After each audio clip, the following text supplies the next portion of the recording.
शुक्र।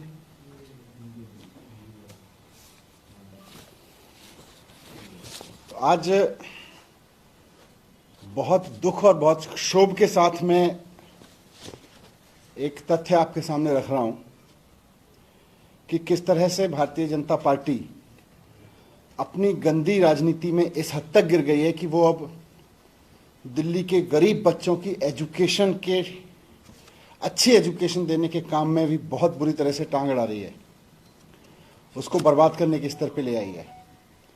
इनकी सरकारें जहां जहां हैं वहां तो इनसे कुछ हो नहीं रहा। भारतीय जनता पार्टी 15-15, 20-20 साल से सरकारों में है कई राज्यों में, वहां तो इनसे कुछ हो नहीं रहा। और दिल्ली सरकार ने करके दिखाया तो अब ये साम दाम दंड भेद सब कुछ अपना के किसी तरह से इस फिराक में लग गए हैं कि दिल्ली के गरीब आदमी को, दिल्ली के आम लोगों को जो सरकारी स्कूल में अच्छी एजुकेशन मिलनी शुरू हुई है, आम आदमी पार्टी की सरकार ने, केजरीवाल जी ने जो करके दिखाया, इसको भी किसी तरह से रोक दिया जाए। दिल्ली में स्कूल की बिल्डिंग्स अच्छी हुई, स्कूल अच्छे दिखने लगे, प्राइवेट स्कूलों जैसे अच्छे स्कूल दिखने लगे। दिल्ली के सरकारी स्कूलों के जो रिजल्ट पहले 80%, 75% रहते थे, वो अब 99.6 तक पहुंच गए, 99.6% तक पहुंच गए। इन सब में टीचर्स की ट्रेनिंग का बहुत बड़ा योगदान रहा है। इसमें सबसे महत्वपूर्ण भूमिका टीचर्स की ट्रेनिंग ने निभाई है। नई एजुकेशन पॉलिसी भी हर जगह, हर पेज पे ये कह रही है कि टीचर्स ट्रेनिंग को इंप्रूव करने की जरूरत है, टीचर्स ट्रेनिंग को इंप्रूव करने की जरूरत है। हमने अपने सारे प्रिंसिपल्स की ट्रेनिंग आईआईएम में करवाई है। देश के सारे अच्छे एजुकेशन इंस्टीट्यूट्स में हम अपने टीचर्स की ट्रेनिंग करवा रहे हैं।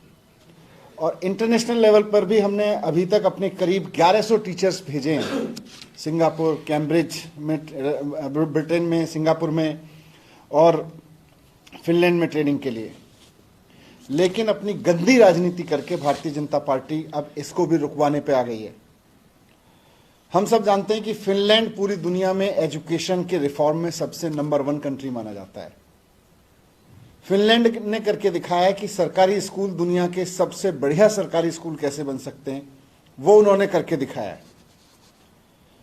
हम अपने टीचर्स को वहां भी भेज रहे हैं, हम अपने प्रिंसिपल्स को वहां भेज रहे हैं। अब क्योंकि सर्विस डिपार्टमेंट पर ये लोग कब्जा करके बैठे हैं, भारतीय जनता पार्टी के लोग नाजायज तरीके से, तो इसलिए टीचर ट्रेनिंग की फाइल हमको एलजी तक भेजनी पड़ती है। दिसंबर में हमको 30 टीचर्स ट्रेनिंग के लिए भेजने थे प्राइमरी के, और अगला बैच हमारा 30 टीचर्स का जाना था मार्च में, अभी 2 महीने बाद।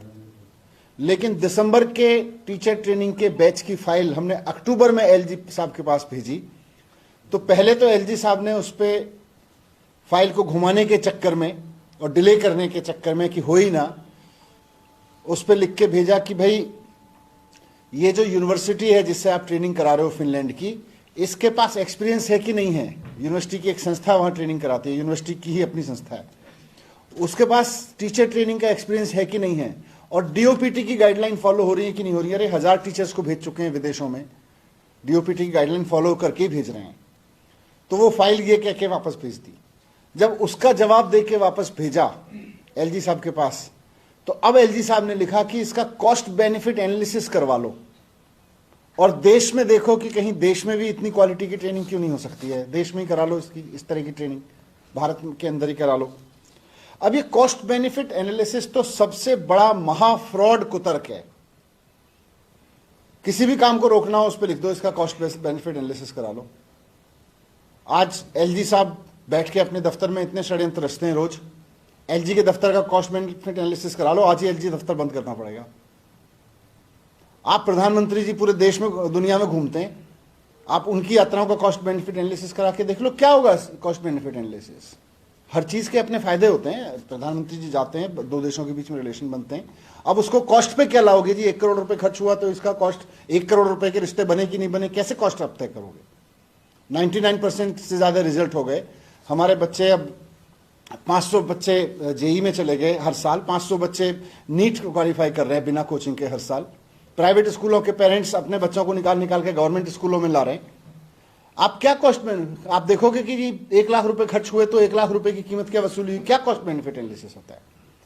आपके सारे अभी वर्ल्ड इकोनॉमिक फोरम होने वाला है, प्रधानमंत्री भी जाएंगे, सारे भारतीय जनता पार्टी के सीएम अपने परिवारों के साथ वहां पे जाएंगे सरकारी खर्चे पे, सारे मंत्री वहां पे जाएंगे सरकारी खर्चे पे।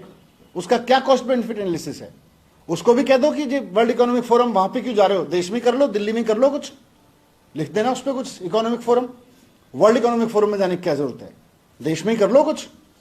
तो अगर आपको दुनिया के साथ चलना है, आज अपने आप को विश्व स्तरीय हमें शिक्षा देनी है अपने बच्चों को, तो अपने टीचर्स को बताना पड़ेगा कि विश्व में हो क्या रहा है, विश्व स्तरीय ट्रेनिंग दिलानी पड़ेगी। ये बीजेपी को समझ में नहीं आता क्योंकि इनका पढ़ाई लिखाई से कोई लेना देना नहीं है, लेकिन जो सरकार कर रही है उसको क्यों रोक रहे हो आप?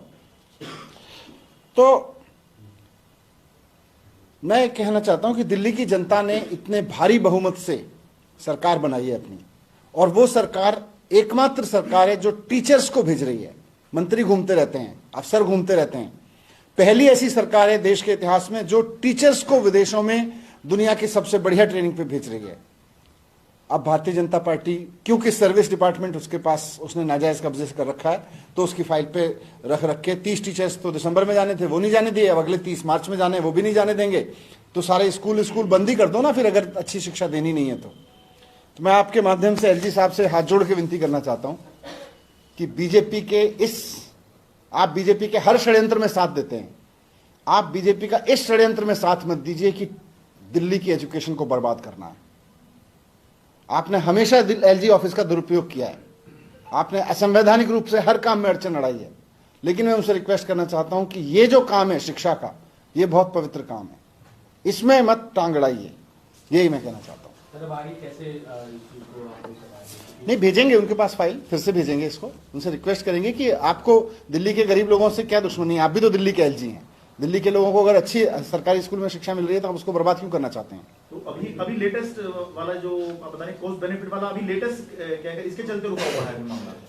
मना एक तरह से मना ही है ना कि आप इसका कॉस्ट बेनिफिट एनालिसिस कराइए और देश में ही देखिए, देश में करा लीजिए। इसमें मैं पढ़ के सुना देता हूं जो एलजी साहब ने लिख के दिया अभी लेटेस्ट।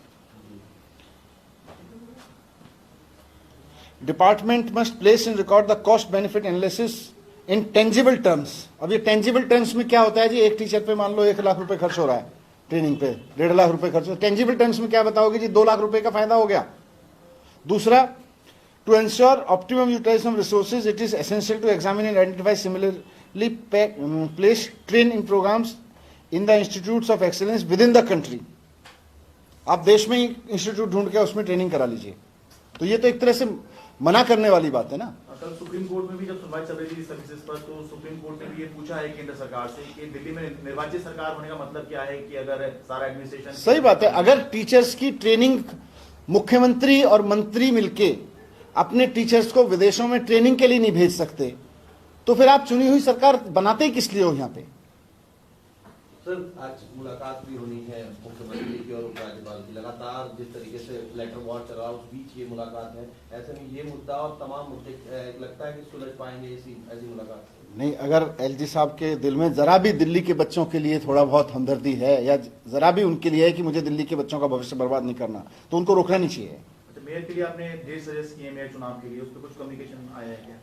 नहीं, कल एमसीडी के पास से दिल्ली सरकार के पास फाइल आई थी जिसमें उन्होंने 30 तारीख का सजेस्ट किया था, क्योंकि जो प्रोटेम मेयर साहिबा हैं, जो प्रोटेम प्रेसिडिंग ऑफिसर हैं जिनको शपथ दिलानी है, उनके घर में शायद बच्चे की शादी है और उनकी कुछ और व्यवस्थाएं हैं। तो मैंने एलजी साहब से रिक्वेस्ट किया है कि बहुत लंबा समय हो गया, करीब 8 महीने हो गए हैं बिना इलेक्टेड गवर्नमेंट के एमसीडी में, और डेमोक्रेसी में बिना इलेक्टेड गवर्नमेंट के सिस्टम का चलना ठीक नहीं है। जब संविधान इलेक्टेड गवर्नमेंट की बात करता है तो जल्दी से अब इलेक्टेड, क्योंकि इलेक्शन हो गए हैं और इलेक्शन हुए भी काफ़ी समय हो गए, तो जल्दी से शपथ करा दें, तो जल्दी की डेट दे दें। मैंने उनको कुछ डेट सजेस्ट करके भेजी है। सर, एक सवाल है सर, कांग्रेस ने विपक्षी एकता के लिए कहा है कि सबका स्वागत है अरविंद केजरीवाल जी और ओवैसी को छोड़ के। वो विपक्ष को एक करते रहे, हम सोच रहे हैं, हमें लगता है बच्चे पढ़ा ले तो ज़्यादा अच्छा है, देश बड़ा हो जाएगा। Thank you.